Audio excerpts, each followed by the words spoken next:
Sanjay Sawant, Pragya lifestyle model. खूप जण मला विचारतात, एम-एस-सी-आय-टी मध्ये फक्त वर्ड, एक्सेल, पॉवर पॉइंटच तर असतं, पण तसं नाहीये. एम-एस-सी-आय-टी हे गव्हर्नमेंट जॉबसाठी कंपल्सरी आहे, पण जर नॉलेज थ्रू बोललं तर आपल्याला मोबाईल यूज करणं वेगळं असतं आणि एम-एस-सी-आय-टी मध्ये कम्प्युटर वेगळा असतो. भलेही कम्प्युटरचा टाईपच आहे मोबाईल सुद्धा. लॅपटॉप, टॅब, मोबाईल हे कम्प्युटरचे टाइप्सच आहेत. पण तरी पण यूज करण्यामध्ये खूप डिफरन्सेस असतात. स्क्रीनचा प्रॉब्लेम असतो, वेगवेगळे फीचर्स असतात जे मोबाईलमध्ये नसतात. आता गुगल शीट, गुगल वर्ड हे सगळं खूप वेगळं असतं. जेव्हा आपण ऑफलाईन वर्ड यूज करायला जातो, त्याचे फीचर्स, त्याचे पोझिशन्स थोडे वर खाली असतात. त्याच्यामुळे यूज करायला खूप हार्ड जातं. शॉर्टकट कीज असतात. मोबाईलवर आपण शॉर्टकट कीज काय यूज करणार? वर्ड, एक्सेल, पॉवर पॉइंट हे येतं एम एस ऑफिसच्या अंडर.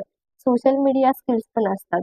आपल्याला नॉर्मल पोस्ट करता येतात, पण डिस्क्रिप्शन, आता डिस्क्रिप्शन काही लोकांचे सेम तेच असतात. ते सुद्धा ऑप्शन असतं. आपल्याला ते माहिती पाहिजे की डिस्क्रिप्शन आपल्याला चेंज करता येतं. आपण चेंज करतो पोस्ट करताना. पण ते डिस्क्रिप्शनचं सेटिंग पण असते की आपल्याला दर व्हिडिओमध्ये तोच डिस्क्रिप्शन पाहिजे असेल तर आपण काय करू शकतो. ते असतात. प्रोफेशनल लोगोज कसे बनवायचे, AI टूल्स असतात. आता AI म्हटल्यावरती फक्त जेमिनाय किंवा चॅट जीपीटी नसतो. इतरही टूल्स आहेत. सुनो AI आहे. सुनो UI मध्ये आपण म्युझिक क्रिएट करू शकतो. फक्त म्युझिक क्रिएशनचंच नाही, तर सुनो AI मध्ये लहान मुलांना जर बोर होत असेल, एखादी कविता तुम्हाला त्याची चाल लावून त्यांना ऐकवायची असेल, तर ते पण करू शकता. एखादा लेसनचा एखादा पार्ट असेल, तुम्ही ते ट्रान्सफर शकता, कन्वर्ट करू शकता म्युझिकमध्ये.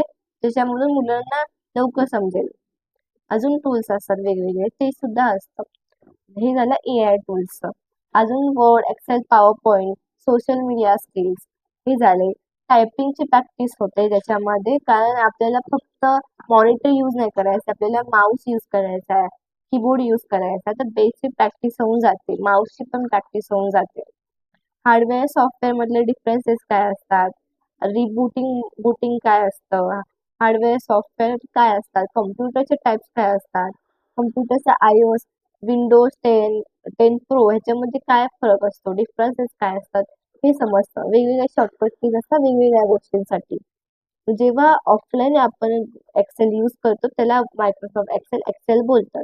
ते जेव्हा आपण गुगलवरती यूज करतो त्याला गुगल शीट्स बोलतात.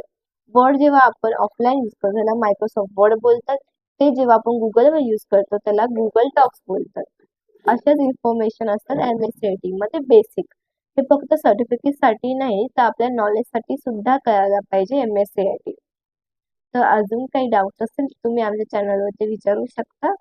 त्यापर्यंत थँक्यू. शिकत